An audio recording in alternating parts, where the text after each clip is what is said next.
What up, bro? You are listening to 35KY Sports. It's your guy Murph. It's your boy Al. The real matter BBN. And your girl Jayana. Yeah, we back at it again. I'm in the pilot seat.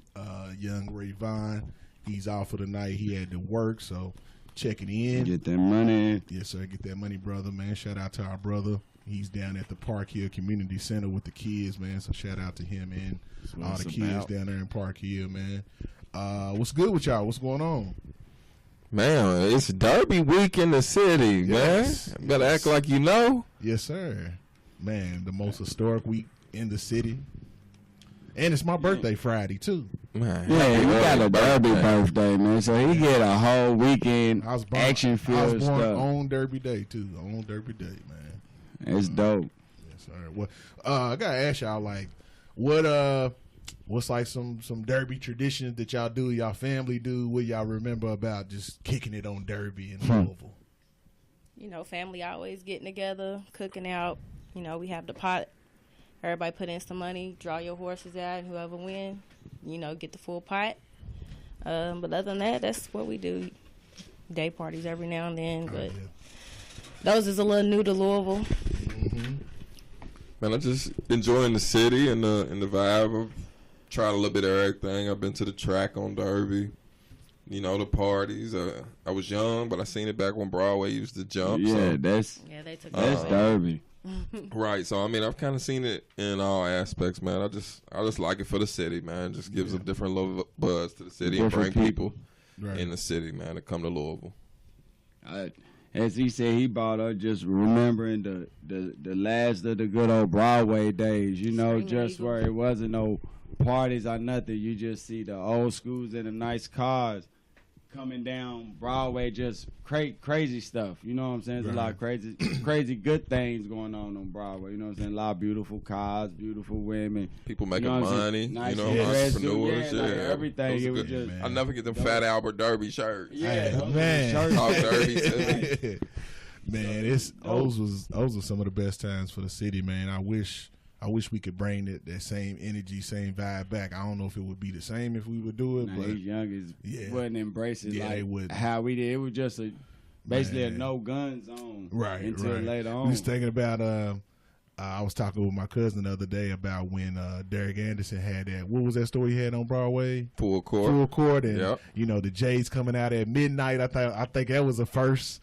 Before anybody really started doing it. I remember them fours. It was a pair of fours that dropped on Derby. The fours dropped his Derby too. Yeah, man. So remember that, just riding around Shawnee Park. Man. 2004, no, 2003. Shout out to Big Meech and BMF. Like literally, when he was riding down Broadway, right there by the car wash, by the Urban, was it the Urban League school right there, the Urban League, and you know, you see the drop top road, you think like, it's DA, you know what I'm saying? Hold on, DA, like, you know, you just see all these luxury cars, like the Benz and all that, like to see, you know, that has nothing to do with sport, but just to see, you know, the witness BMF, her in Louisville, like celebrating Derby at that time. They parked all that right along the side of the where the car wash is right there by the school and everything. I mean, all them luxury cars and everything. Like, that's a crazy thing, man. Free Big Meech, free Southwest Tea, man. The BMF documentary coming soon, man, brought to you by 50, produced. 50's about to, man, drop some 50 need a lot of the originals, though. But, I mean, I love Derby just because, like he just described, it's so many just facets and angles of Derby. When you talk about, like, that, then we talk about like parties we ain't never seen, Barnstable Brown. Man. Like you talk about, they got just so much going on. Maxim and 100 Black Men Gala, just. You got the trifecta this year. Yeah, like it's Junior just. Bridge, man. I mean, Diddy was here last year, hosted a party. Man. Maxim done been here before. Like that's. I mean, we talk about everything that's going on, and it's quote unquote a sports event. So and we still ain't talked about a horse. Man, I was talking to Jay earlier today. We was thinking about like as far as like horse racing, like what's the disconnect between like black people and horse racing? Like when you think about it in history, you know, black people was dominant in horse racing as far as the jockeys. I know it was a couple. They wasn't known to like they didn't let that be known. Like they didn't tell you black people started hockey. Right. You know what I'm saying? So they wasn't growing up with just basketball, football, like them sports. If we would have knew about it, right, we probably the disconnect is ownership. You know, at the end of the day, that's what the disconnect. You know, the people who own horses are wealthy. For the majority, white people or foreigners. Yeah. You know, sheiks and Alibabas, basketball coaches. You know, so I mean, there's your disconnect. The whole, the whole formula and the whole setup of it. Like if we out here owning horses, more black people would be involved with it because it would start becoming somebody's family business and trickle down. Yep. We need generations. People own farms of horse farms and stuff. Costs to run that stuff. Yeah, man. Yeah, that's an expensive sport, expensive habit. That's one they can have. You know. To start something like that. Yeah, that's you in the red the whole right. Yeah, the Kentucky Derby going on this Saturday. Churchill Downs. I don't even know who the favorite is or nothing like that. So, Dwayne Lucas, where you at? Omaha Beach or something like that. Omaha Beach. You should have got man's man. The Wiz. I know. We was talking about the Wiz earlier. We thought that if we got the Wiz on here, we would probably be here at about 10 o'clock tonight. Because you know the Wiz, you can't have him on short. You know what I'm saying? Yeah, you can't pull him on for like a little 10 minutes, 15-minute segment. You gotta let him do his thing. But yeah, he's the GOAT though.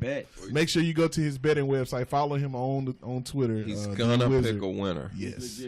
Yes. I ain't even gonna talk about it. I don't even want to talk about it. I just know who I'm going to look for this year. Well, we did open the show up with a clip from Louisville head coach Chris Mack. He did announce what everybody kind of thought about in their head. Everybody wanted to say, but it wasn't official. But he did make it official that junior forward VJ King would be putting his name in the transfer portal if he doesn't get selected in the draft, which is kind of unlikely right now. Or, if he doesn't go play pro ball overseas, he will be going somewhere and getting a fresh start. So when y'all did hear the news about VJ finally, what did y'all think? What was y'all's reaction? It was just confirmation to what I already thought when I saw that we picked up Lamar Fresh Kimball. Since we didn't have those extra scholarships available, so somebody had to go. So he was the first person that came to mind. It kind of, I wished everything worked out for VJ, just for the simple fact that he stayed with us through everything. When the scandal with Katina Powell first broke out, he stayed committed, still came to U of L. He done went through, this will be, Chris Mack's third coach since being at U of L. Yeah.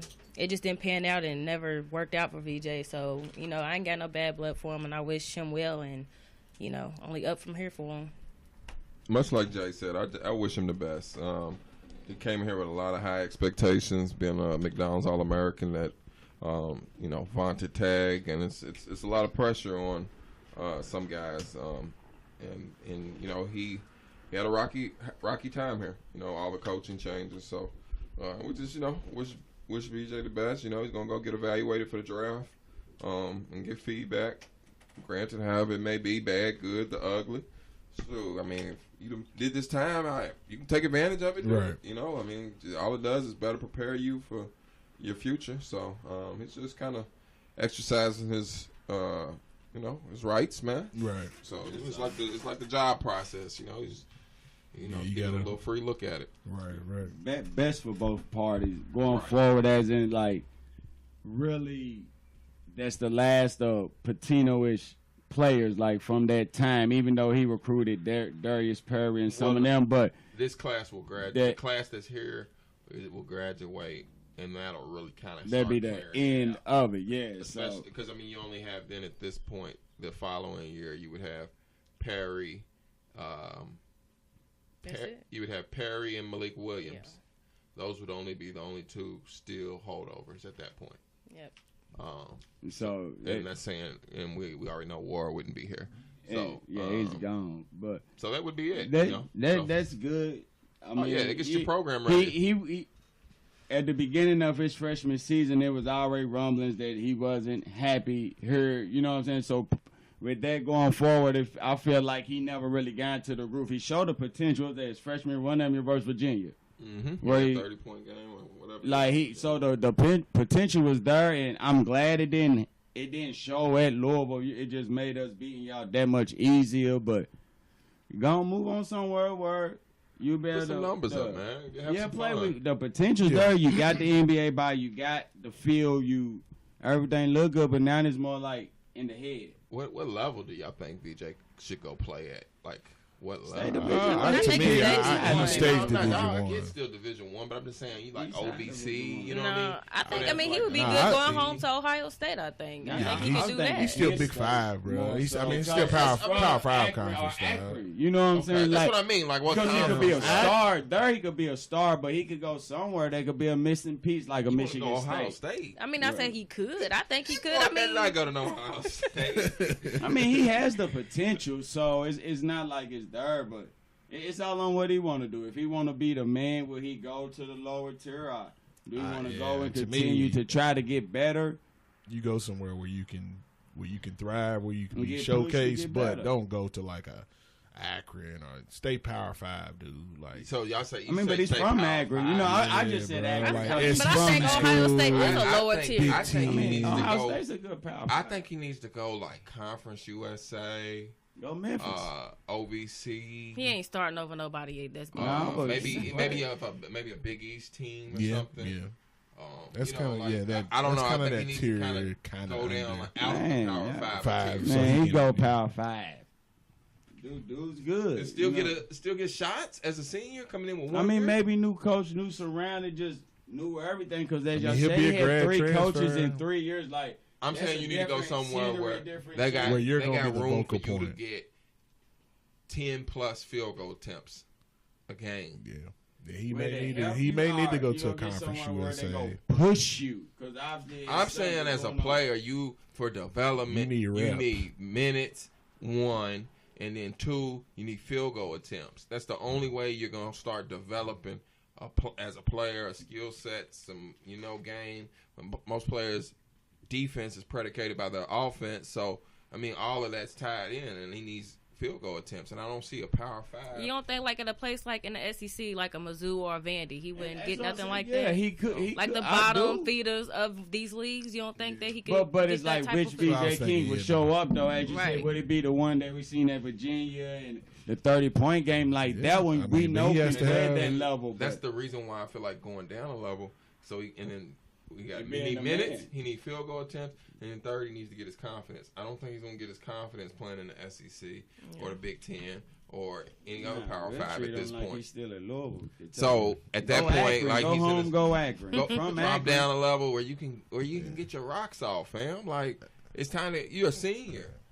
Hey, so also, in that conversation, or it dropped later on that last week that. Jordan Noir, he did get invited to the NBA Combine. You say he's gone. Do you think that guarantees that he is out of here? I just think if he get even a second round guarantee, he's gone. Because I mean, honestly, there's more he can work on in this game, but it's not to the point that it has to happen in college. Because at this point, he's what he is now. To me, is what he will be as a college player. He just go pull up, shoot 3, sometimes be aggressive sometimes. Now, I just think that's his limit as a college player, but going to the NBA where you can expand and you have all that access and be pushed, or being the D-League or out of the league, may help him try to see other parts of his game. But perfect where he'll come back. I'll probably come back and try to be first round next year because he got a chance to be all ACC. He's that type of caliber. He could be second, third team All-American, could be first team. He has that type of potential, if he continue getting better. So either choice, he ain't going to go wrong. I would probably come back. That's me, though. I mean, I'm kind of 50-50 on it just because of that combine invite and the way his mentality is. He seems like that type of player. He got that combine invite. That's enough for him to say he's gone, but Chris Mack also came out and said that he had a talk with him and his dad, and they're not like hungry for money or in a rush, to go through that type of process. So he said that, if he gets a second round or lower, then he'd be willing to come back to school. But, that's all talk until, May 26th or 29th? 26th. When they got to make that decision whether they're going to stay in the draft or not. So we got a few weeks before we find out what Jordan Lawrence really going to do. But I'm 50-50 on whether he's going to come back or stay in the draft. I'm of the probably unpopular opinion that we've seen the last of Jordan Ward in a Louisville jersey. Just because, I haven't really paid too close attention to mocks yet because it don't really matter to the draft order set.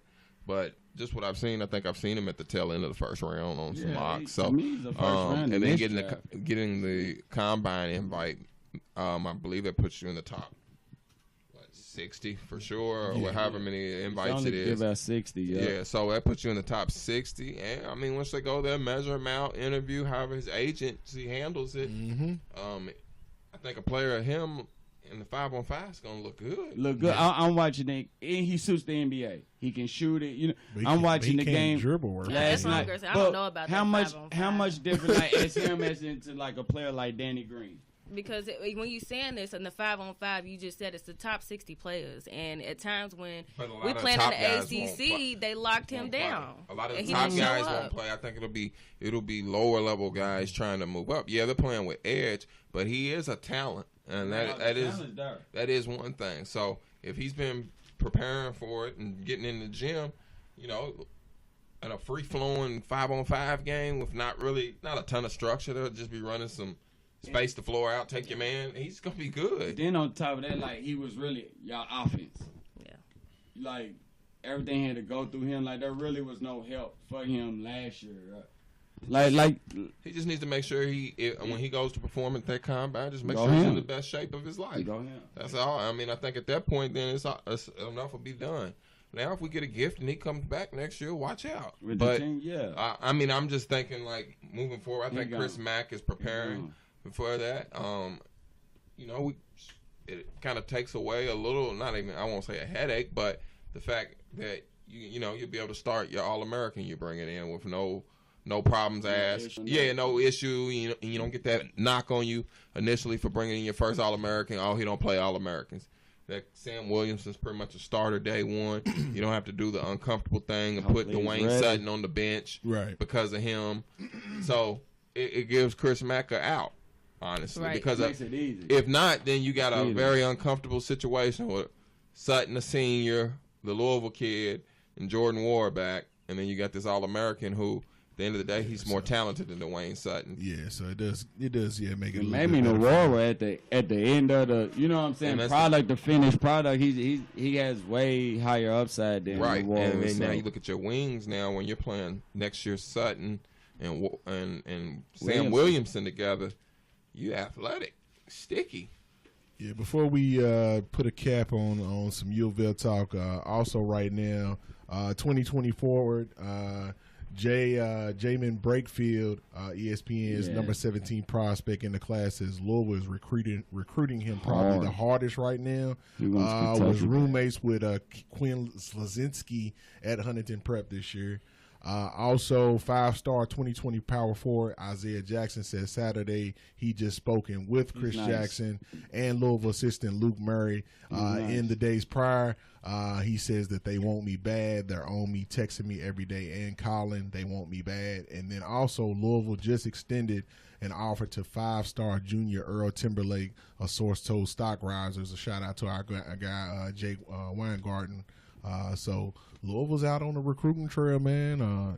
Chris Mack, it just seems like he's geared up and ready to go and wants to get those guys in for him.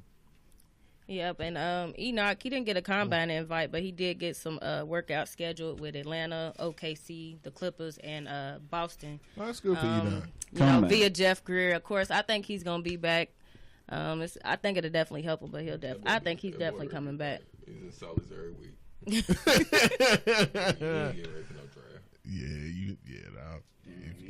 If you out in, come on back, Enoch. Be a 3-headed monster. That same opportunity. You can eat, man. And the draft's gonna be wide open for you. Kind of expand your game a little bit. Heck, you sat out a year. Right. It was your first time taking in-game shots, and right, man. 2 years. You didn't get to shoot the ball like that at UConn when you was there. Not at all. They barely played you. All right, well, let's take a quick break. When we come back, we're gonna be chopping it up about the NFL draft. We'll be right back. Did you want? Yes, sir. Josh, Dave called with the Jacksonville Jaguars. Yes, sir. How you doing? I'm great. You're doing good? Yes, sir. Right, glad we brought you in here for a visit. Yes, sir. All right. I'm happy. Well, you made a great impression on everybody here, so in fact, we're going to make you a Jaguar.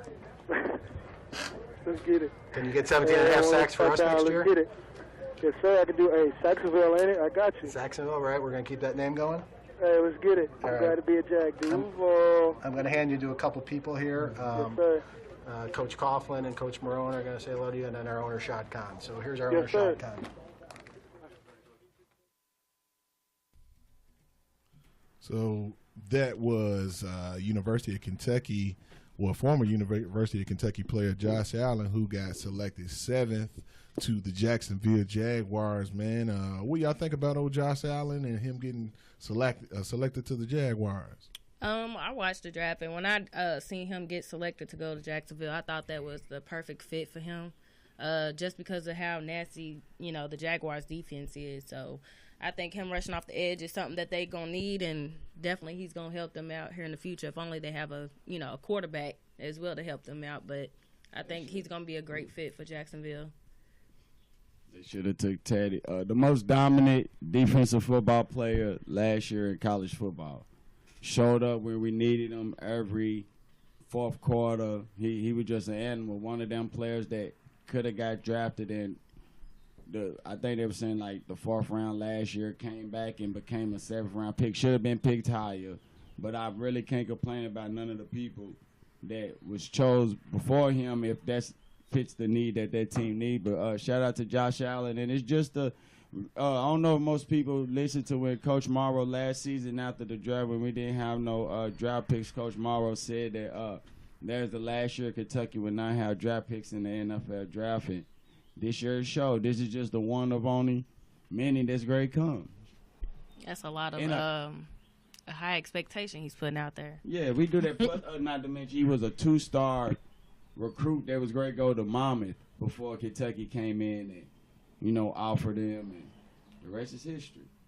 But, Booger was throwing some shade after all y'all defensive picks, though. Yeah, he threw shade after Lonnie got drafted, too. He threw shade at y'all's coaching staff.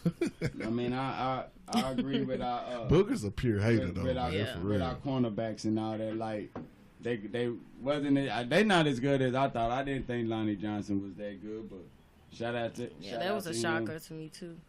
Getting drafted in the 2nd round to the Texans. Then we had Mike Edwards in the 3rd round to Tampa Bay. Then Benny Snell in the 4th round to the Steelers. So all the players went to actually good situations. Benny Snell can eat behind the Steelers. Benny Snell, what y'all think about that? I thought it was a great pick by the Steelers, man. But I think he didn't. He better live up to the expectations he put out there, talking about the new 26. Because he's replacing Le'Veon Bell.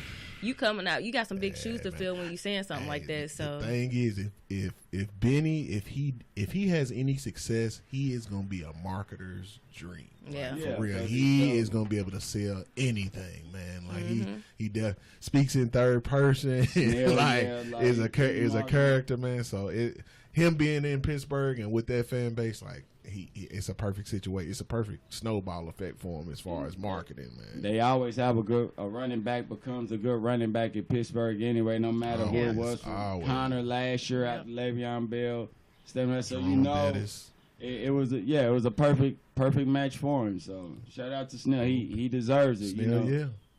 And hopefully he'll use being drafted in the 4th round as even more motivation to prove that he's better than a lot of backs that was taken ahead of him. And I forgot in the 7th round to the New York Giants, George Asafo Edgy. So then Chris Restry signed to the Cowboys for a $100,000 guarantee and $10,000 up for Dorian Baker to the Browns, C.J. Conrad to the Giants, Bunchy Stallings to the Jaguars, Derek Beatty to the Texans, and Darius West to the Chiefs. Reunite with our old defensive coordinator, Matt House, who's with the Chiefs now. Our coach is going to the league and everything. That's how you know Kentucky. The brand is up with Kentucky football. You may want buying that stock right now. I'm good. Yeah, y'all buying some at Kentucky football stock. I'm proud of him, though. How many years has it been? I mean, Benny Snell's the first skill position since 2011 to get drafted. This is the 8th first-round draft pick in school history. I mean, we done had about 7 of those in the last 5 years, so, I got to throw a little shade with Booger. I mean, yeah, but, there's a lot of stuff going on in Louisville that was able to get some of them players. Now the football team done did some I'm pretty sure it went to football. How they got them free tattoos. Yeah, hold on. Let me play this clip. Hold on.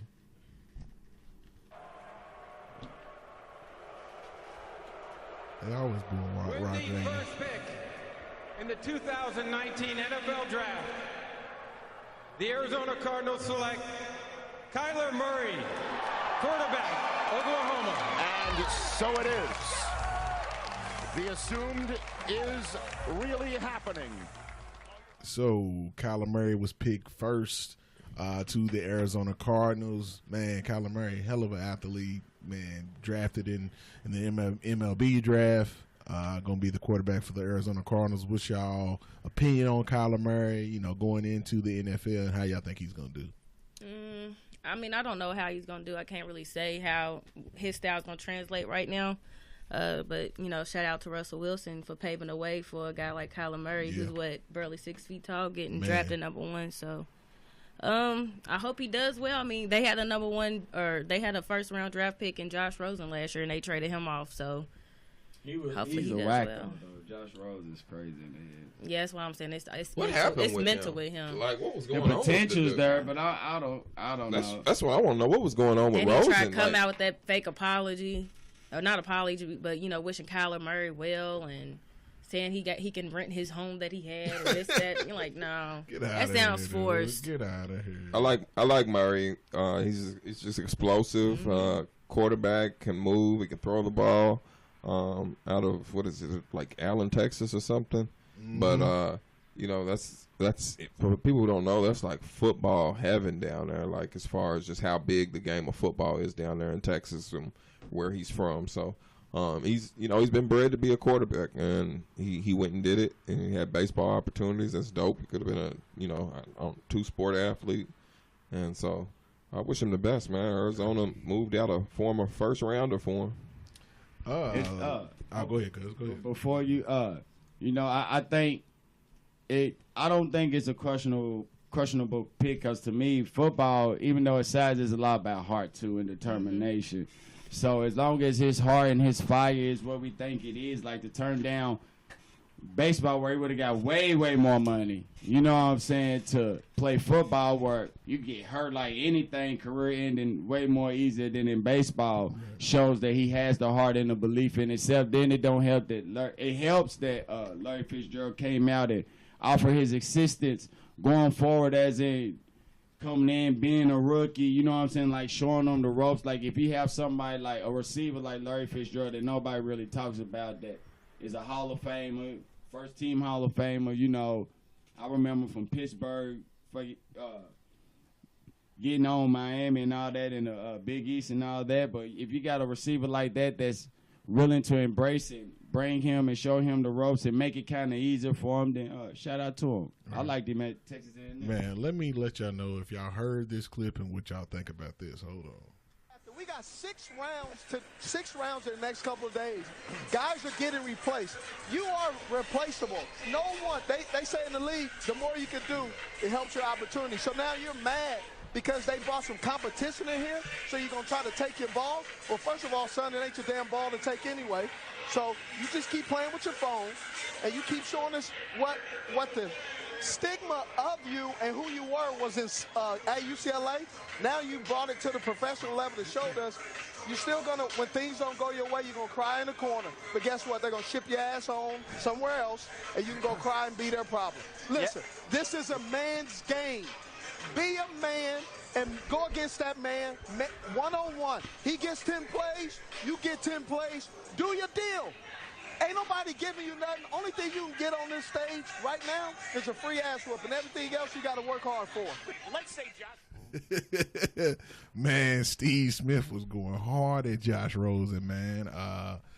What was y'all reaction to seeing that and hearing that? keep it real with your dogs no matter what.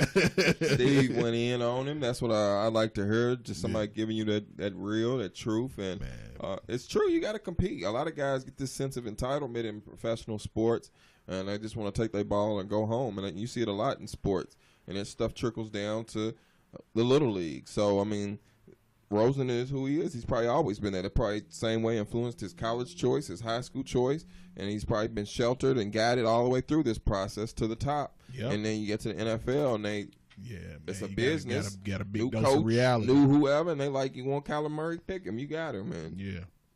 You know, that's how it goes. He's the one on the short end of the stick. Also, go ahead. Y'all go ahead. What y'all think about Steve? I agree with Al. Like you said, it was, a sense of entitlement. He felt like his job was protected. He was a first-round draft pick last year for Arizona. It didn't pan out. I mean, and they do have a new coach. And was it Cliff Kingsbury? Mm-hmm. And, he was high on Kyler Murray when he was a college coach. So they already knew that was in the air as a possibility to get him drafted at number 1. So, yeah, I mean, people ain't rocking with Rosen, man. Just a couple other things from the NFL draft. Did y'all see it? Last year. Last year when he got drafted, I mean, he came out kind of upset that other quarterbacks went ahead of him. Like, he was the best thing out there. So, I mean, you're not supposed to think nobody's better than you, but for him to come out the way he did, comment and stuff like that, and then not show it on the field is just. He's old, just. Yeah, it's all the That's mentality. The thing. With him, like, you been the number 1 or number 2 quarterback since coming out of high school. Like, you was always highly rated. You went to UCLA. You were out there, so you think you Hollywood. It'll be different if the production showed with where his mouth, you know what I'm saying, how he talks the game and everything. But I don't have no problem with it, man. Let people speak their mind. Like, it's not always wrong with people speak their mind. It's and all don't good. agree Do what you with want. people. Yeah, like, I don't. He has his right to feel the way he do. But he might be in a better place. He went to Miami. Right. Arizona's rebuilding. Hopefully it helped Devontae Parker because he ain't had a quarterback the whole time he been there. So he's stepping into an offense that ain't had a quarterback in I don't know how long. Right. They had to bring back Jay Cutler. What? Smoking cigs at the press conference. So I'm with it. Couple other things to close out this segment. Man, that was funny during the NFL draft. Did y'all see Washington Redskins quarterback Dwayne Haskins, the phone background that he had? I missed it. Man, it was his chick nude, and all they did was just do a little close up on the screen on ESPN and showed his chick in the nude. Haskins had to be more careful. Got to be more careful. Then another thing that I saw was Devin White. His girlfriend really wasn't too happy when he got selected by the Tampa Bay Buccaneers. I seen a couple memes. One on our page said, "When you get caught cheating at 7:30 and get drafted at 8." Like she did. I saw that one. Yeah, like she was not feeling that at all. Like that should be one of the most happiest moments of your man's life, and you better leave it behind. I wanted to get your thoughts on the Derrick Jones drafting the Giants, taking him at 6. I got a couple Eli Manning Jr. It almost seemed like that was Eli's pick. When I saw the montage they put together, and I was just like, hey, I seen a meme that said, Joe Buttons was the funniest. He was like so shocked, like in disbelief that y'all really just spent this much money on this man. We waited all year for this, and this is what y'all come up with. Like they said some people didn't even have him in their top 100 draft. He was a 4th round draft pick. David Jones legit. It just when he was hyped as a number 1 pick his sophomore year at Duke, he kind of like the progression didn't go like people thought going into his junior year and everything. So I mean, I don't have no wrong with it. This is the Joe Budden clip playing in the back. He felt like every New York Giant fan. They were just befuddled with that pick, man. He wouldn't have been my pick. I mean, he played at Duke. I mean, this dude, no, not from what I've seen. He wouldn't have been a first-round draft pick. You got Drew Lock. What did he go, 4th round? Yeah. I mean, you could have saved that little money if you gonna. I seen somebody said that he looked right like the actor that would play Eli in a Lifetime movie. I got to update us on our other adopted team from the Ville. The Baltimore Ravens went on out and got Lamar some weapons in the draft. They spent I think 4 of their first 5 draft picks on offense, And they got Marquise Hollywood Brown in the first round, so they spent their first receiver from Oklahoma. Yeah, good one of them speedster. Yeah, we know Lamar got the arm, so just let him get loose behind Lamar. Lamar finally had a receiver that catch it. They got him a dynamite receiver. Brown is, you talking about a guy that's probably like 4.3 speed. And just they had him rated. Bringing some swag to Baltimore. Yeah, I think McShay had him rated as his #1 receiver on his board, and he was the first receiver taken. Showed a priority by the Ravens, and then they come back in the 3rd round and take another receiver, Miles Boykin from Notre Dame, and he's 6'4", 220. So then you give him a basketball target. Kid's a specimen, so he runs a 4.4, 43-inch vert. So I'll take it. Y'all upgraded the wide receiver with some young boys to play for Lamar. And they really got a potential to be a big play offense moving forward with Jackson and some of these weapons. Yeah, he also brought in Jalen Smith as a free agent. So. Man, old target. Old target. Yeah. Come on, man. I mean, you never know. I mean, right, but you just shouted out all y'all free agents. Let me get to ours. I'm just saying, Case McNeil with Oakland, Mickey Crum with the 49ers, Kenny Thomas with Chicago. Hey, that's what's up. Like, that's good stuff. Like, hey, Lord with that, but what I'm saying is, like, with Jalen Smith, like, he's the reason Lamar Jackson had a low completion percentage at Louisville. That's how many where passes I'm going to say negative, because junior year, that's when he should have left, because he was his hottest target. How would you know? First of all, you don't keep up with our stats. I mean, Jalen Smith is straight, but Jalen Smith is a lot of reasons. I seen a lot of games where Lamar put it right there, perfect. And last that year just, he was injured. He had the appendectomy. Not last year with Lamar. Well, last year was terrible, but his junior and his sophomore year, Jalen was our top receiver. I mean, you're a little fan. I feel that. You go rep I'm about him to to look the up end, man. his stats I mean, right now. it's by no choice who else did Lamar have to throw it to. I'm just saying. So he caught 80 receptions out of 170. So 90 of them, he probably didn't catch. I mean, Jalen is not the best receiver. Yeah, he can, use some skills or get some help with his hands, but, all that can be worked on. Yeah, I could be like dude from Little Giants. You just can't catch. But Saturday night, get a little boy, you got to do the toilet paper. But it's good for familiarity for both of them, Right. I ain't shooting him off. I'm just messing with you, man. Since we talking about Lamar, we talked about it off air, but what y'all think about Lamar hanging with young Kodak?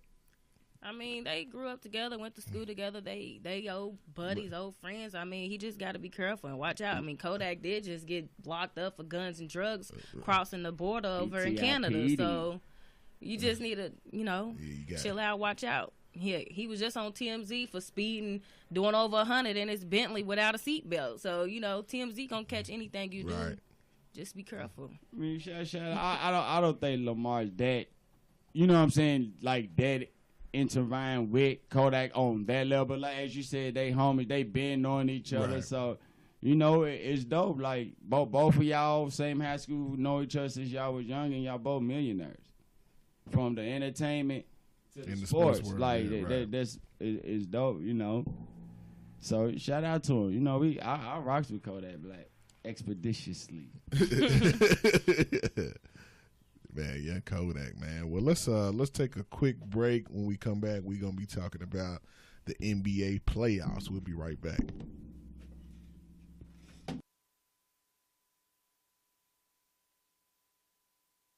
Will defend Lillard. Spread floor. Lillard with 47 tonight. Working it down to 2-1. A deep three. Oh! What? Blazers win the series. A walk-off three from Lillard. Damian Lillard from way downtown. Fly away. The Blazers win. Feet.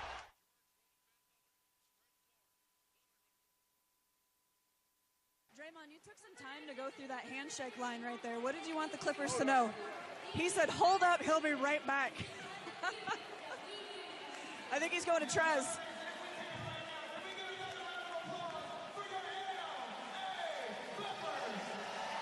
And so he made sure that he told Montrezl Harrell what a good series he had. And now Draymond, you took some time to feel like, part of the Warriors' game plan against you is to kind of test the limits on that until those are called? And, what can you do about that? What can I do about it? I was told the same thing at half, and there's probably a couple more in that second half. I mean, I just want a fair chance, man. Call the game how it's supposed to be called, and that's it. And I'll live with the results. But especially we all know what happened, a few years back with Kawhi, like that can change the entire series. Just call the game how it's supposed to be called, and we'll live with the results. And it's plain and simple. So, heard a couple clips during the break. Let's talk about that first round in the playoffs. You did hear that clip where Damian Lillard called game from the logo, man. Went off for 50, put 50 in them boys, and called game on the Oklahoma City Thunder and ended up advancing to the second round. What y'all think about old Dame Dollar and the performance that he put on in that first round, man? In my top 5 point guards, he's number 2 behind John Wall. How is John Wall number 1? I mean, I'm not Kentucky. I'm not. Blue I mean, glasses. but I've been a John Wall advocate since the mixtape. Like, just because you're a Kentucky fan, do you have no? to say that John I mean, Wall's he had a number bad season, but over who? Shy gonna be in your top 5 too. No, he ain't there. Jamal Murray, but Damian Lillard always been behind John Wall, one of my favorite point guards. And my son turned me on to him. I wasn't a fan. He was too old coming to the Them league. Adidas boys. I don't even look at the shoes. I know he's not Nike, so I don't even look. It could be anti. Any of them other ones. I know he ain't a Nike brand, so I don't watch you. But he's one of my favorite point guards behind John Wall. Yeah, I mean, I think he's underrated. He don't get as much attention as the other guards like a Westbrook or a Kyrie Irving, but Dame Lillard is top 5, and he called game. It was Dame time. They mimicked him, and the one game that they did win and was pointed at, you had Dennis Schroeder doing Dame time when they called game. But, he's cool, calm, and collected. You never see him get out of pocket or show be overly emotional. Even after that shot, he barely showed any emotion. He had a straight face the whole time. So, he gave Westbrook at work, and Paul George lacked on defense on that shot. So here they are in the second round playing Denver. What'd you think about Paul George saying it was a bad shot? As far as shot selection. I mean, to a player like a Paul George, it would be a bad shot, but Dame Lillard shoots those shots all the time, and guarding him and watching him in the playoffs, you should know to guard him out that far. You mean, with that little bit of time left, what else did you think he was going to do? He already put 47 on y'all, and that just added to it. Yeah, I mean, I just think it was poor defense on his part at that point. Just kind of letting him milk the clock down on you. I mean, he had him in no man's land. What do? You damned if you do, you damned if you don't. And, I mean, Lillard was hot. He had 47 at that point, and that's what he was, he was destined to do, is put y'all away at that day. So, hats off to Dame, you know what I'm saying, moving up the opening people's eyes, not playing in a big market in Portland. He don't get a lot of the credit and respect. I mean, if he played in L.A. or New York, he'd be thought of in the same light as, some of the other guards that are highly regarded in the league, like Kyrie Irving and Chris Paul. Should have known nobody else was touching the ball when you had Steph Curry not even in the play. He was talking to the bench, talking about he's right in the game. So, like he said, on Paul George with the bad defense. Let's talk about since we are talking about the first round, let's talk about Trez, man. Let's talk about Montrezl Harrell, former University of Louisville basketball player, man. Had an incredible first round against the Golden State Warriors. They did get knocked out, but him and Lou Will, man, they really, really showed the NBA what they could do. I mean, you already know Lou Will, 6-man, veteran.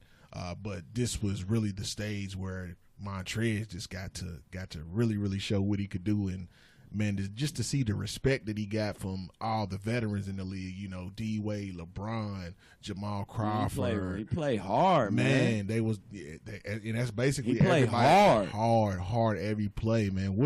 What y'all think about Trez, man? Does it just make you happy just to see Trez thriving?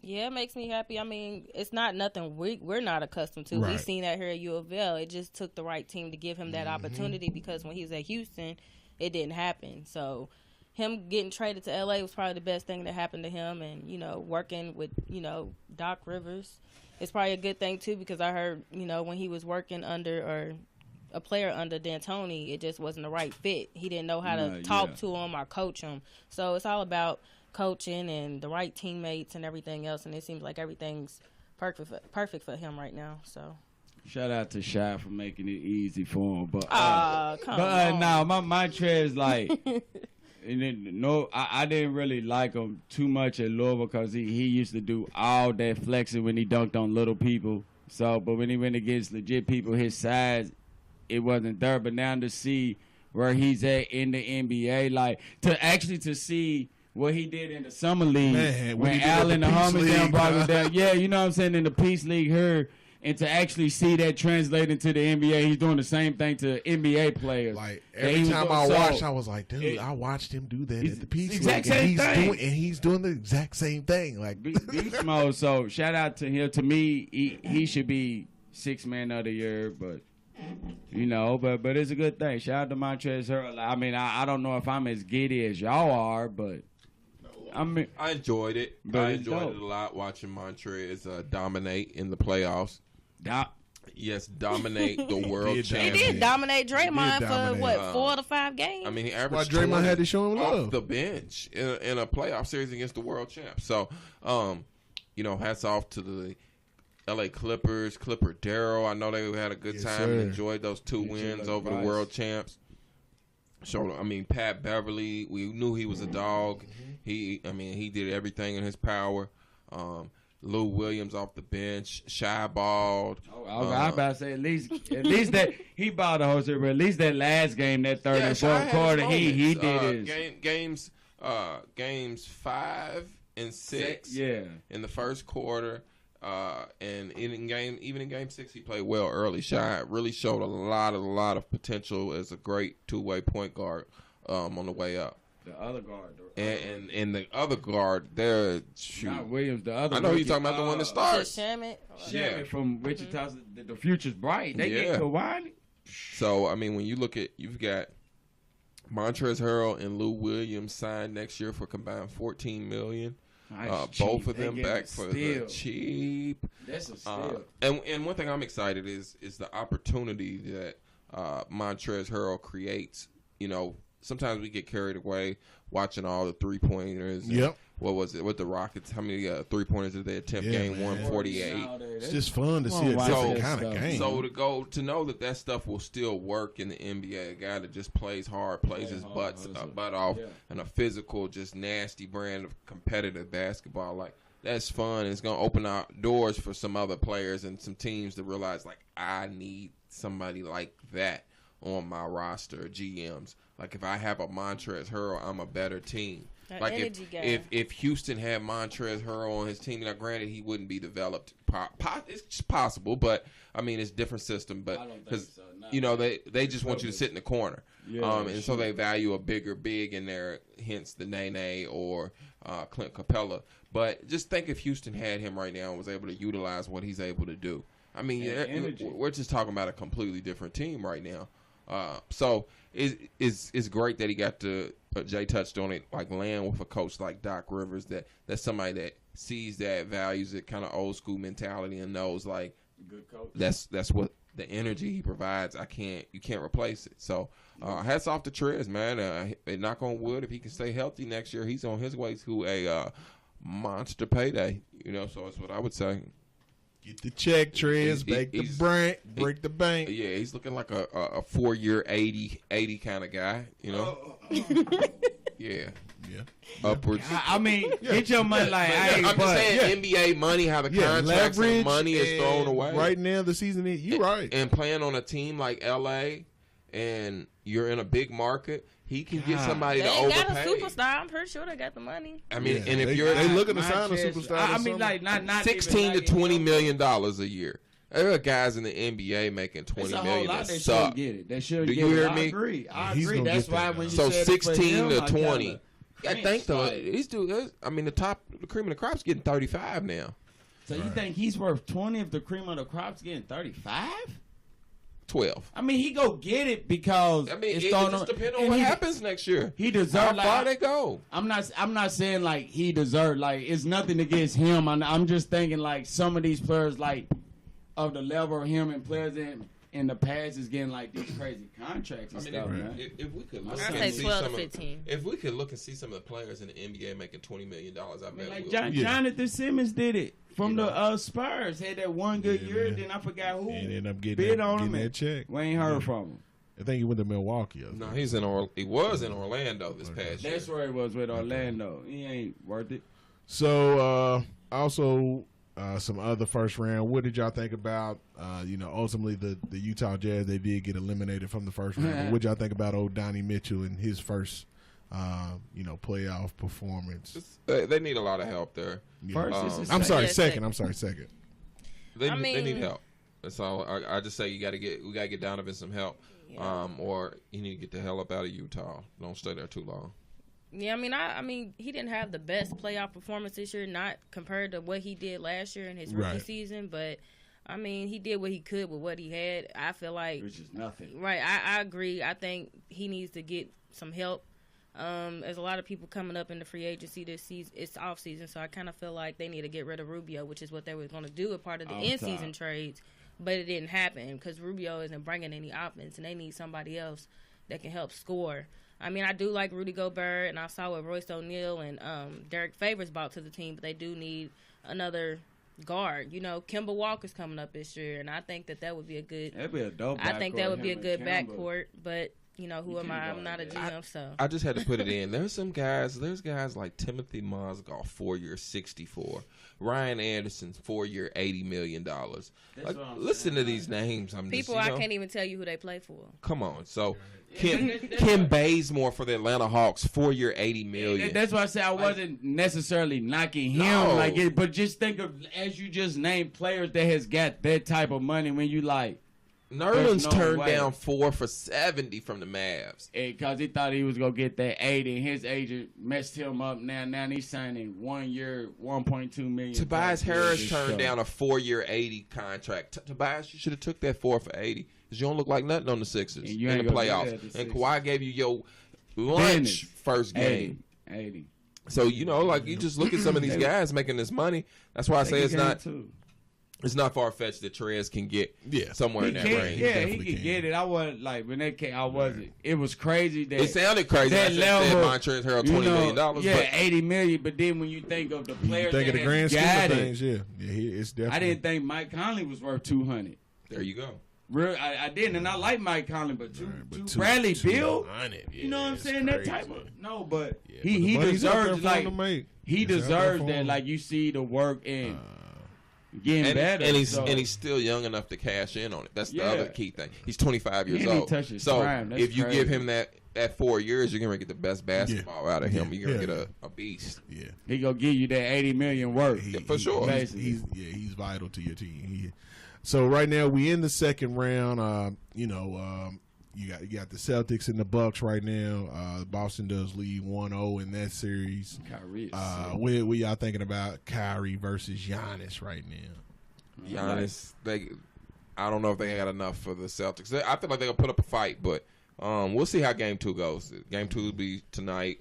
And they got to protect their home court. They can't go down 0-2 and lose both at home. Yeah. So, you should probably see one of the best efforts from the Bucks tonight. Should be locked in. Step it up, Bledsoe, man. You ain't got to worry about Rozier this year, man. So, Rozier took his soul from his series. Drew Bledsoe. And they were still saying in the crowd the other night, like, Drew Bledsoe sucked. They could still go hard on Eric Bledsoe. I'm sorry. Yeah, Scary Terry. He got $80 million. Who, Terry? Nah, Eric Bledsoe. He's worth it, though. He's cool. For the NBA money, what they throwing around. He could get it. I ain't mad. Yeah, he got it. Also, you got the Sixers versus the Raptors. That series is tied. They play Thursday at 8. Game 3. What y'all thinking about that series? That game last night, I'm not a fan of the Sixers roster. Like JJ Redick as your 2 guard. Like, no offense with this shooting stuff. Like, he offers nothing. Ben Simmons, he's not LeBron. He's not that much of a difference maker as they try to make him seem. When you watch him and literally critique and watch the game, he's average. What, he finished with 6 and 4 last night? 6 and 4. I think he finished with 6 and 4. It wasn't like he didn't have no triple double last night. He had numbers in on all categories. Leonard was on him though, Yeah. so he made it rough for him in the show. But Kawhi Leonard, like. I wasn't a fan of San Antonio. I didn't really watch too many San Antonio games, but I watched him this year at the Raptors because it's more him, and you get to see his skill set. Then going from Fresno State, be like, you really like this good. And watching him, I didn't watch the first game, but last night he put up 40, close to 40 again, and he was just killing them. And he's just so long. He's got such a smooth, quiet demeanor. He's quiet about very little excess in his game when you watch him play and how he operates. No, nothing. So I mean, like young players, anybody that just like kind of pay attention to Kawhi when he touches that rock. I mean, he's so efficient. That's what I really like about him. Go score, then go hawk you up. Yeah. I mean, two-way player. All the way there. And like you said, getting to see him in a different system, not that San Antonio. I mean, and I think that was one thing he wanted to get away from that. I mean, the fact that he's had career highs in the playoffs, like top most field goal attempts. A lot of that stuff, these are the first times he's embarked, and he's always been in a elite category here in the last few years. I mean, playing with a guy like Lowry, though, he's going to have to take that many shots. Because Lowry ain't going to he come and goes, so but I like it for him. Gonna get. I like it, him being pushed and out of that San Antonio cocoon and showing like he really is what we thought he was. Like, he missed a year with injury, but he's still that guy. What they were just playing the clip about with the defense and stuff, so, but. Well, man, the playoffs are fully in going on, man. So make sure that you are following 35KY Sports for all your NBA playoff coverage and all your sports coverage, man. Make sure that y'all are following us on Instagram, Facebook, Twitter. Make sure that y'all are subscribing to our YouTube channel, and make sure that y'all are subscribing to our podcast on iTunes and SoundCloud. Let's take a quick break. When we come back, we got a couple news and notes for y'all. All right, welcome back to 35KY Sports. Man, I saw in the news a couple of days ago, University of Louisville commit Aiden Igahan participated in that Allen Iverson Classic down in VA. Seemed like he really did have a good time just from his social media. Did y'all see Iggy get off down there at Iverson Classic? Which was the best? I'll let y'all go. Cut you off. Which was the best of the All-Star tournaments this year? Shout out to the Kentucky boys, Tyrese Maxey and Khalil Whitney. Yeah, I mean, I've seen clips, of things that he did, and looked like he had a good showing there. Having a guy like Trez in the league doing what he's doing, which is what his game kind of reminds me of. It'd be nice to get Trez to get some work in with him over the summer. Yep. If Louisville would stop trying to, distance themselves from him. Trez did say he is coming to Derby. He did say that on Twitter. Yeah, so he will be in the Ville. So hopefully, that's what's up. So hopefully, Chris Mack can start mending that relationship with Trez. Right. I mean, yeah, but I thought it was dope. Kind of a black guy that makeover Max doing to the little young. So that was practice, another piece of information. So what y'all think about that? Man, it looked good, and I like him going back with the iconic Duncan Cardinal. And it's on the full court, like the whole court, like not just in the middle, but the whole damn court. Like, it'd be nice if we can get that in the young too. Yeah. I hope so. I think that might be just a test run. Yeah, he's coming back with it, and it just shows me him more like last year it was his team. This year he takes full control. It's his program. Yeah. That's just another touch of just out with the old, in with the new. It's a new vibe around here. Let's see. Also here, man, 2004 Mr. Basketball USA and former Louisville Cardinal commit Sebastian Telfair out of Brooklyn was found guilty of felony criminal possession of a weapon by a jury in New York City and is facing up to 15 years in prison. Now, I know Card fans out there, I know y'all remember Bassey. He's a Lincoln Lincoln alum out of Brooklyn, was once New York's all-time leading scorer. had such high expectations, and then Patino paid $200,000 for in that documentary. I think he had mentioned something about whoever paid $200,000 would get his commitment. The next thing we know, he's committing to Louisville. But he didn't come to Louisville. He went to NBA. Did, but to NBA. You know, when I heard that, he always been rumored to on the other side, because I mean the streets and sports and the streets is right, like it's all connected. The streets, the mafia move, like all that underworld is connected one way or another. But he was always back to the beach with Fabulous and stuff. Right. Waste of time. It wasn't a waste of time. I just think that once he got to levels where people was just as big and strong and jump like him, he was kind of exposed.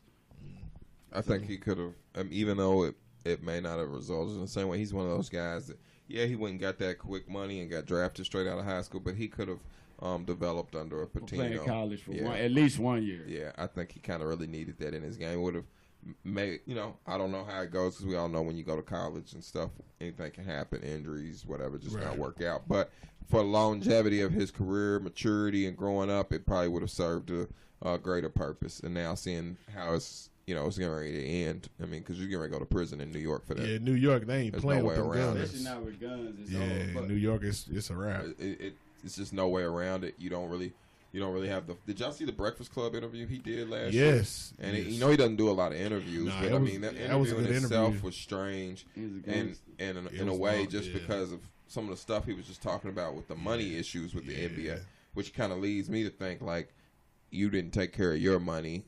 That's why you wouldn't be making these statements talking about the way that NBA players are played and how it's set up. If you didn't hear it, check it out. It's on the Breakfast Club. Yeah, it was a good interview. That was the most interesting part to me when we got to talking about the money and how it's a setup. Everything's on credit and all of this. Nah, bro. It means you were living outside your means. You took all that free stuff from them people.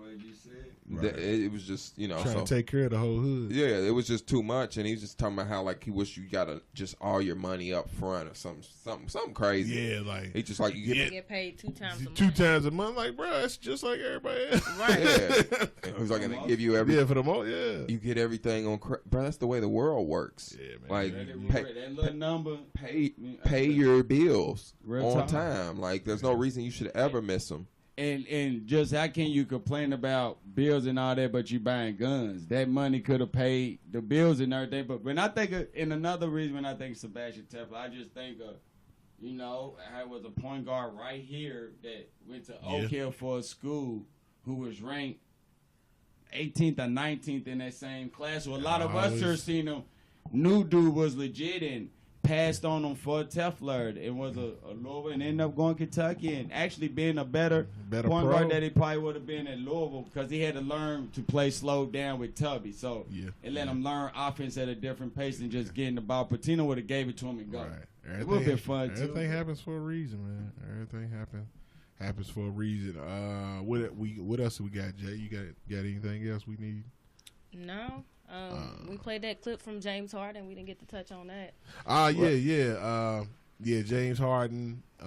He just said he wants a fair shot. But you said what was the stats? You said, Jay, he done took the most free throws all season. He leads the league in the free throws attempts in the regular season per game, and it's not even close. The second person I think is a couple hundred away.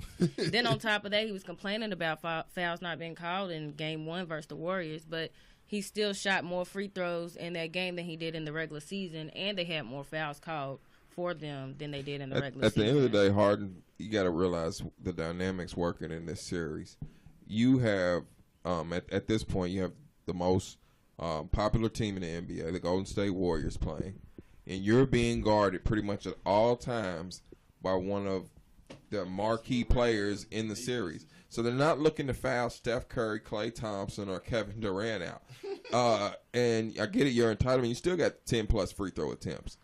But these guys, there's so many crybabies in the series. I don't envy these referees' job in this series. When you look and you got Kevin Durant, Chris Paul, James Harden, Steve Kerr, and D'Antoni.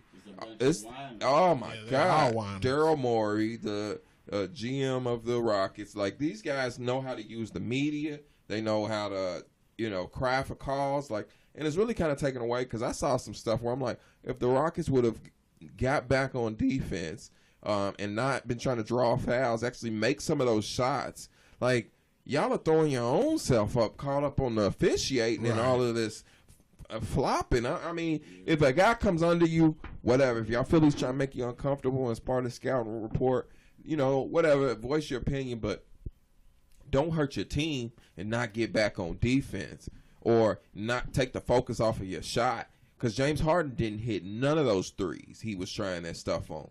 So if you could have hit one more of those shots, that's the difference in the game, dude. And y'all don't get those technical fouls. There you go. You lost by 4 points. You had 3 techs. And James Harden and Chris Paul, how many shots did they pull out their arms on? A call that shouldn't even been for him. I mean, dribbling up the ball, up court. At least 4 to 5 threes were arms flailing and falling between him and Chris Paul.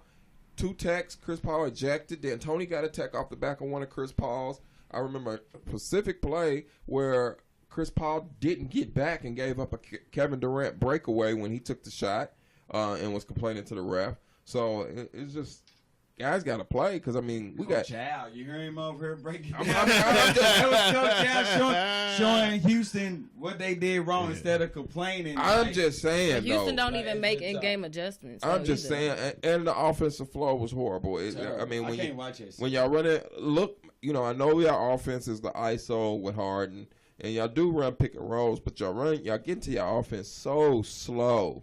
Look at the success the Clippers had last series with the pick and roll. They're running the pick and roll so slow that it's allowing whoever they want defending James Harden to get right back on them. To set up. Yeah. So, I mean, they're getting the switches, but, I mean, after you play that style so long, come on. They ain't got nobody on their team that's going to stop KD like Patrick Beverley did the first 3 games. They ain't got a Patrick. And that's where you see they are really kind of, they're missing that spot. And then Austin Rivers didn't play. And then if Eric Gordon have a bad game, they're going to lose too. Daniel House is getting mad minutes.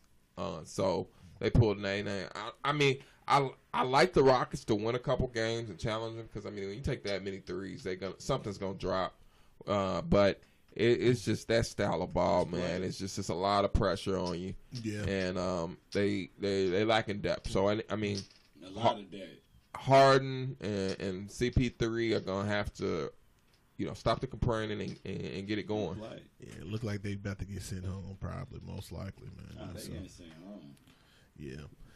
So, man, definitely NBA playoffs. Make sure that you are checking out all the coverage up on 35KY Sports on all of our social media, Facebook, Instagram, Twitter. Make sure that you are subscribing to our YouTube channel and make sure that you are subscribing to our podcast on iTunes and SoundCloud. Anything else we missing, y'all? No.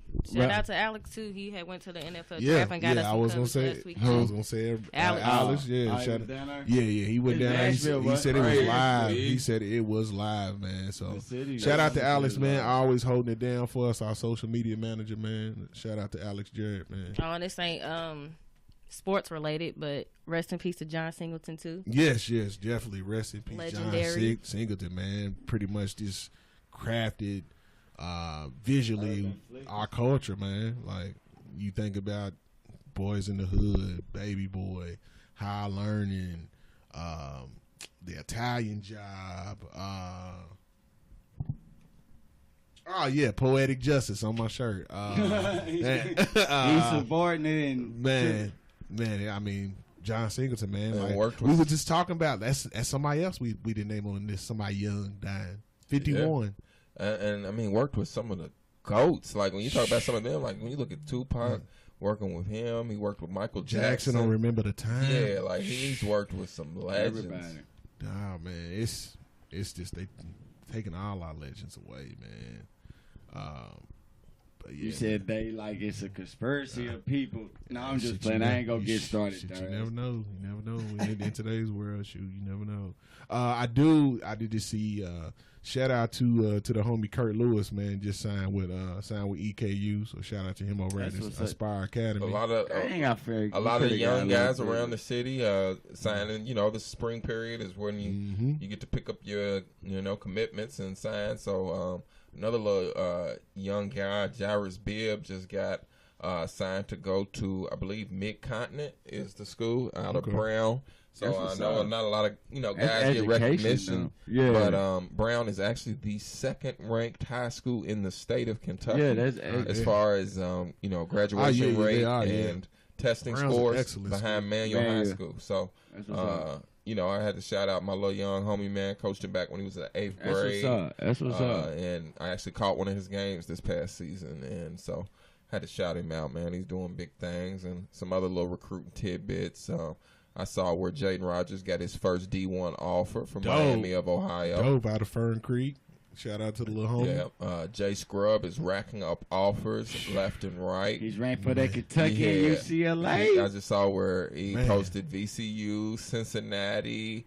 All of those schools have offered in the last week. Y'all haven't offered. Y'all reached out for a visit at some point. Okay, that's what I see. He was coming for a bit. So we're opening the door and exploring all options. Man, he can hoop. Yeah, but I mean, I'll take him, of course. But I'm just saying, right now the way things is moving, you just gotta see how stuff shake out. He go pro. Yeah. Try man. Also, I wanted to point out. I know. Al, you too.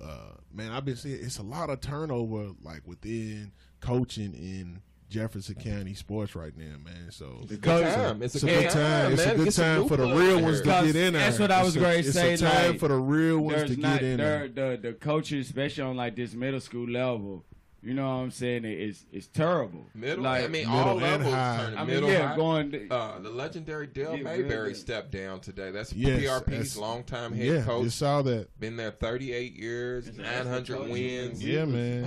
It's a lot of big honor to him, and a lot of coaches male's stepping job down. is open. The girls' job. Man, what's my guy over man's name? I forget. But so males, girls' jobs. Yeah, Champ Liggins. Shout out Champ Liggins, man. He follows the show, listens, man. So, it's a lot of turnover out there, man. So if you're a coach, anyone out there trying to guide these young people's lives through sports, man, it's a lot of openings out there. So make sure y'all go out there and apply. Definitely, we need good, qualified coaches. Ones that care about the kids. Fugaziness going on out there. Yeah, I got to shout out my dog over at Western High School, Brandon Britt. Yes, sir. He just wrapped up his first season at Western High School with the Western Warriors. Didn't end how he wanted, but he did have progress. Yeah. But he did the ultimate thing. He got a kid signed up out of Western, which is a big shout out to him. He got a senior. He'll be going to IU Southeast over there with Coach Wiley Brown. That's what's up. So I got to shout him out. Let's go. And Jacoby Brown Senior going to IU Southeast. Man, it was some people might not think it's a big deal, but it is. He got for certain programs. For real. To send a kid over there, it's just beautiful. In his first year, and I told Brandon that's just one of many, Yeah, you can tell that he changed the culture over there. I saw 2 practices over there while I was doing some stuff with work, and he definitely has changed the culture over there, man. So shout out to him, man. So I always got to shout out to my brothers doing work out here, and anybody else that got anybody else that getting signed or committing somewhere. Reach out to us. Send it in so we can give them a shout out because we got to honor these. That's what this platform's for. Honor our own, man. We don't mean to skip anybody, so if you got somebody, send it in. Yep. Y'all be seeing us out in the streets, man. People be, man, throw us on 35KY, man. We got y'all. Make sure y'all hit us up on our Gmail, 35kysports@gmail.com, or message us, DM us on any of our social media, man. We'll get that up for y'all. Well, I got some news and notes for Kentucky. The rich keep getting richer. Right after a historic draft night in football for the Kentucky program, we got 2 important commits. We got a 3-star cornerback from South Carolina who's a legacy. I can't think of his daddy's first name, but his name is Andrew Phillips. And a big committee, 6 foot, 180, long type of corners that stoops like. Then we got the the big boy from right here at Christian Academy, John Young, the offensive lineman, top 250 player, which was a big get since we can't get our own legacy recruiting. Winter Parks, who's in Lexington, but he's going to Clemson. So that was a big get. When at the beginning of the process, they thought he was Louisville's, but Petrino messed that up, and thank you, Petrino, for at least letting us be good in the state till 2021. You know, so and then now we trending for Vito Tisdale. So while Louisville fans thinking that we great fall off going into the future, Stoops is really building a nice program. Y'all ain't getting no preseason love. We didn't get it last year. Finished in the top 25. They ain't showing y'all that love. Last year they said we was only going to win. Last year they said we was only going to win 4 games and we won 10. You know, Ray Vaughn ain't here. I got to give him a hard time. No, I like hard time. We good. I'd rather be the unknown. I'd rather you think that about me than cool. I'd rather just surprise you. That's cool. Think whatever you want about me. If you think we only go win 4 wins in the season, we got a win soft schedule 10. Though, so it's 10 wins is doable again. And y'all got what? Y'all got 8 of 12 games at home. It should be 8 at the worst next year. You know, but it's another 10 win. Last year, you know me, I'm going 12-0 till we lose. 12-0. So until we lose, and then the one loss I really only see is Jordan. Let's get out of here, man. So on that note, he's delusional, man. Hater. I got to shout out Satterfield. He's out here doing work. He ain't the only one working. He's working, losing players. Shout out Satterfield. Quarterback in the 2020 class, T. Webb out of Cartersville, Georgia. The same high school as from Miami. Lawrence, the quarterback of the national champs, Clemson. He was his backup. Bringing him out of Cartersville, Georgia. We down there tying up the state of Georgia, picking up the leftovers. As also being a Miami fan, Louisville's not welcome in South Florida no more. So y'all better stay in. Oh, South Florida. Them signs is gone down. Man. We put 2 of the Golden Boys up out of South Florida. Y'all need to come to. You just go down. You just go visit South Florida and wear a Louisville shirt and see what type of love you get. That's all I'm gonna tell you. Just walk the streets of Miami and with a Louisville football shirt and see what type of love you get. That's all I'm gonna tell you. And another thing regarding Satterfield, he gave 3 walk-ons some scholarships last week. That was real. One of them, one of them was Charles McGee's nephew. Is that who? Marquise Marquand Berkeley. That's dope. Anytime walk-ons get scholarships, that dope. Whether you hate a school or not, like that's dope. It was just good to see as a Louisville fan, just because in the previous regime, I don't think we ever saw or even heard of anything like this. So just to see it and hear about it is good. And it does show the culture change. Yeah, that's good. It shows good character in the coach. Yeah, I like that, man. Reward. You got to open and 3 of them, usually schools do 1. Giving kids that opportunity. That's going to, raise the standard around that. So that's what's up. Coach Satterfield's doing a good job. Be patient with him. Give him time. It doesn't happen overnight. It's football. So like we did, Stoops. Yeah, this year and next year is really throw-in year to start so he can build his foundation. And then moving forward, we'll see what happens. But little small improvements, and we'll see it. They're gonna compete now. If he win 4 wins, like that's an improvement, like going forward. So it ain't. the only thing we can do is go up. We can't get no worse than we was last year. Yeah, so. Yeah, I think they, like you said. We ain't got the easiest schedule like Kentucky and nothing. We opened up with Notre Dame and things like that. Man, People Notre who's Dame in the playoffs. We played up. 2 playoff teams. I'm looking at this schedule and honestly, and I'm just thinking of the we don't believe in Notre Dame. We don't believe in Notre Dame. But they was just in the playoffs. Still don't believe in them since Teo and all that. Y'all since ain't '88. playing Alabama. Since '88. No, but what I'm saying preseason, is we can talk. Notre Dame is the kind of team that we can upset. Bust a Kentucky team too. But it's not gonna happen next year. Like this home opener, coming up. Notre Dame is the type of program you can upset. It's not gonna happen. You didn't think that when we went there either to South Bend. Let's go ahead and mark this right here. And Reggie went down there at 117 on April the 30th. On my birthday. You talking about Al Gold in Miami? Like, no, this year y'all come down South Beach this year and getting smacked.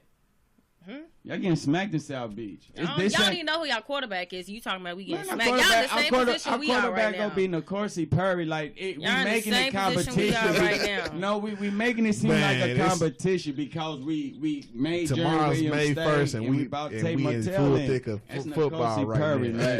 Miami great turn up. We came a long even that way. we can even talk football in this city. In Kentucky came out with our chest out right now. With your soft schedule, I bet y'all can.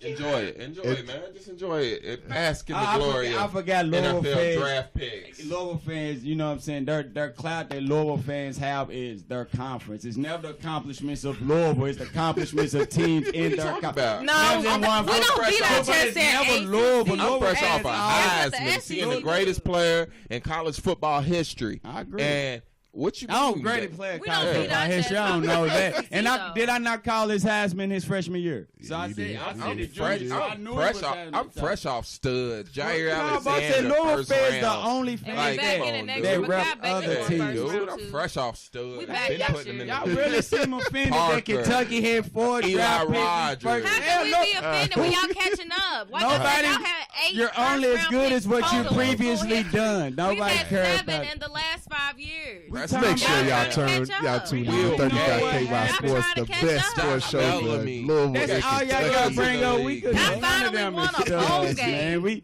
Louisville fans Eric is mad because Wood. Kentucky is trending up, man. I'll give you Eric talking Woods. I'm a about, Bills man? fan, and Bills got Ed Oliver too. But Louisville fans that like Kentucky just can't enjoy a moment, and y'all are relevant all across the board besides women's basketball. shout out. Like so, Louisville fans just y'all. That's when Kentucky fans call y'all. That's that little brother It's a syndrome. rival Like, for a y'all reason. have We to not going to go- be happy for y'all. I mean, for what? Speaking of our conference, Hey, shout out the conference. defending national champs, the Clemson Tigers. Once They again, put- Louisville fans. They put 3 Clemson. first-round Linemen. D linemen in. D-line. And all 3 of them was beasts. Oh my The God. one didn't play because of the Dexter Lawrence. steroid, but Dexter Lawrence. the other 2 just showed. Cleveland Christian Pearl. Wilkins. Like, Funniest part was when dude sneezed and said, "Bless you." what to about himself. Big That's, Wilkins? Quentin Williams. Yeah, Big Quentin Wilkins Williams. tried to knock out the permission Man. with that bump. Hey, dude, Flew you in are the too air. He big. Yeah, trying he's to already get suspended for fined targeting. already. Yeah, he trying to get fined. Then Mullen go in the second round, the cornerback. Yeah, I think he did early And then second. That's the Lamar receiver Jackson went in the said. 4th So the round. rich keep on getting Hunter richer. Renfro, he went in the 4th round. So I was just Man. surprised. That's the just Patriots crazy. didn't pick him up. He went to Oakland. Loaded right there. That Clemson team was. That's and they were still we young. may on we the may look one back and of be them. like, God. Damian We know that Harris they got won drafted. 2. Yeah. They won 2 in a 3-year span and knocked out Bama in both. And then you look at the contract they just gave Dabo. I mean, to make him the 93 highest paid million. coach in college football, like Yeah. Clemson is That here mon- to that- stay. That money that Dabo's getting, he is spending it very well. Oh yeah. Them bags is All right. Well, let's get out of here on that note before we get jammed up on some conspiracy stuff. nah. We're Nike talking about straight. the Nike bags. straight, man. Only Adidas sloppy like There that. you go with that. Man, they just We got dropped- they LLC just to dropped put some our news money today. in. Man. Nike, y'all can put something in Lyor. It is officially corporated business, so there's no funny stuff. Tell them drop something on 35KY. We need some of that bread too. So, all right, man. Make sure that y'all do listen to this. Make sure you tell a friend to tell a friend, man, about the show. Make sure that y'all following us on everything, and we will catch y'all on the next run. Peace.